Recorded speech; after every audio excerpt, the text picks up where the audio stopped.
Good morning, good afternoon, good evening. This is Alan Burgos from the hashtag Walk with Land channel. Welcome and welcome back to our channel.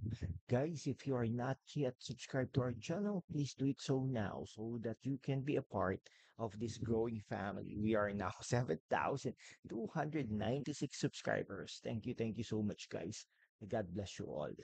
Okay, so ang ano natin ngayon, pag-usapan lang natin today, unting ano lang, huntahan lang. Pero bago yan, gusto ko muna kayong kamustahin. Gusto muna natin kamustahin ang ating mga subscribers. Kamusta naman po kayo dyan? Kung hindi pa po kayo nakapag-subscribe, mag-subscribe na kayo ha. And then, sobrang init po ng panahon ngayon. So hot. Talagang nararamdaman na natin ang climate change. Sobrang init na ng panahon, no? So kayo din guys 'no, kung hindi pa kayo ano, inom lang kayo ng tubig 'no, keep on hydrating 'no. Kasi madali po tayong ma-dehydrate today kasi nga sobrang init 'no. 'Yan, ang ano po natin, pag-usapan po natin ay yung kay ano, First Lady Lisa Araneta Marcos, 'yan. Actually, in-interview po siya ni ano 'no, Katunying, okey? Si Katunying Iglesia ni Cristo po 'yan, ano? Tapos broadcaster sa DZRH, dati rin po sa broadcaster 'yan sa ABS-CBN. Ta's lumipat sila sa DZRH, 'no? Last time around, he openly, supported the BBM, Sara. Okay. Now, ang ano po natin dito ay si um, Lisa Araneta Marcos, no? Sabi niya, bad shot na sa akin yan, si VP Lenny, ay VP Lenny, VP Sara. Okay. Tandaan po natin, no, si VP Sara at saka si Bongbong Marcos ay tumakbo na sabay, no? Nanalo po sila sa ano, sama-sama tayong babangon muli, no? Yun yung slogan nila, no?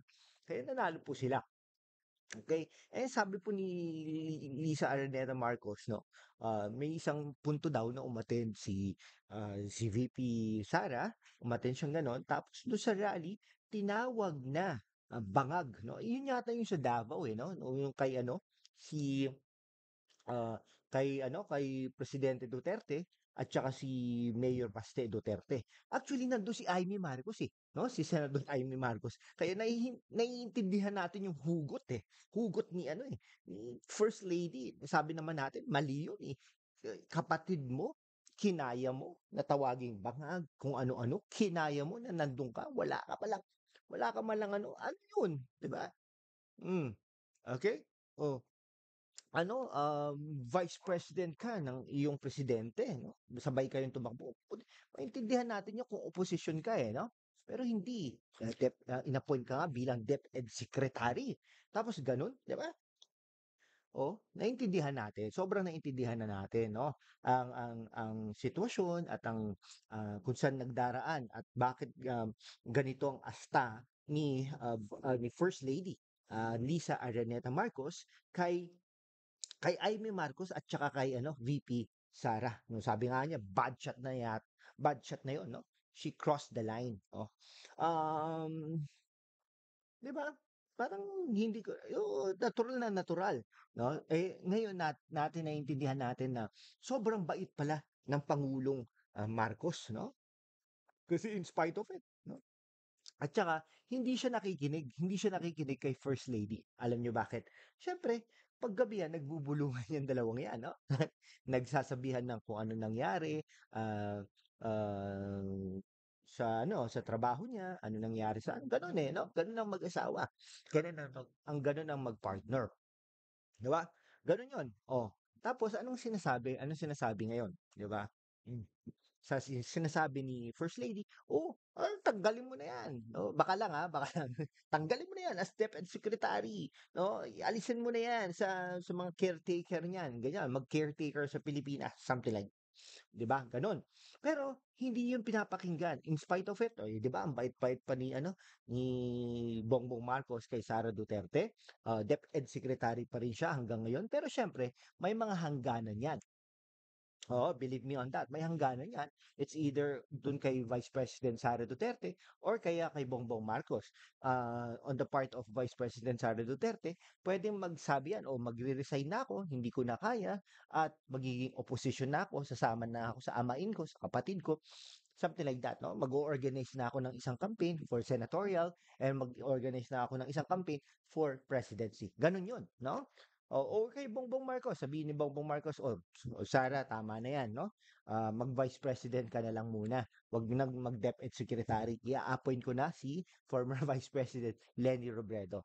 O kaya naman si Senator Angara, no? Parang ganon, 'di ba? Tapos sinasabi pa 'di ba? First Lady um um, ayun 'no, so pumunta daw sa rally ganyan, et cetera. Kayo guys, ano pa bang mga alam nyo? Ano pa bang mga alam nyo tungkol sa hidwaan ng First Lady at saka kay Sara Duterte, no? Ano rin 'no, si Amy Marcos gano'n din naman, 'di ba? Eh, hanggang ngayon 'no, very critical pa rin si Amy Marcos kay First Lady Lisa Araneta Marcos kumbaga, 'no? Kaya pala hindi nakakapunta, no? Hindi nakakapunta dun sa mga mga events nila, dun kay ano, kay doon sa Malacanang, si Amy Marcos at saka si Vice President Sara Duterte, no? So siyempre, may hangganan din 'yan, may hangganan din yung pagiging maldita ni First Lady. Pero naiintindihan natin, no? Naiintindihan natin lahat 'to kasi asawa niya 'yun, no? Ako rin nagtataka din ako kay Amy Marcos, no? Kapatid mo 'yun, no? Dapat ano ka, 'di ba? Dapat ikaw talaga ang unang magtatanggol kay kay Bongbong Marcos kasi kapatid mo, 'di ba? Something like that, no? Pero ikaw din, Vice President Sara Duterte, gano'n din, no? Ikaw rin dapat ang nagtatanggol, no? Kahit sa iyong amain at saka sa iyong kapatid, no? Dapat publicly sinasabi mo, "Oh, tama na 'yan. Hindi hindi tama na iano natin si Bongbong Marcos, no? I-critic natin ng ganyan, no? Oh, ano naman yung pagiging bangag o pagiging, drug addict, something like that, mali yun 'no, mali yun 'no. Pero dapat may ebidensya tayo 'no, may ebidensya tayo. 'Wag tayo yung mga press release at parang inaano natin 'no, um, inaano lang yung inaano lang natin yung public na, magalit 'no, parang, pino-provoke lang natin ang public na magalit, yung curiosity nila dine-develop natin, pagkatapos noon ay ano 'no, dapat may evidence tayo. Wala namang masama dun, eh, you go go to the House of Representatives. Anyhow, meron kayong Pantaleon Alvarez doon, 'di ba? May congressmen and women kayo na supportive din sa inyo, 'di ba? Mga siguro wala pang 10. Sa Senado din, nandun si Robin Padilla. Paano kung tumayo si Robin Padilla doon, sabihin, "Oh, bangag, ang ating pangulo. Ito ang ebidensya natin." Parang ginawa ni ano, dating Vice President, Teofesto Ginggona. Nasaan na kaya yun? Okay, so something like that, ha? O sige po, hanggang dito na lang po mga kaibigan ko. Maraming maraming salamat po. Kung hindi ka pa nakapag-subscribe kaibigan, mag-subscribe ka naman para naman we can be able to maintain and sustain this channel. Thank you so much guys. God bless you all.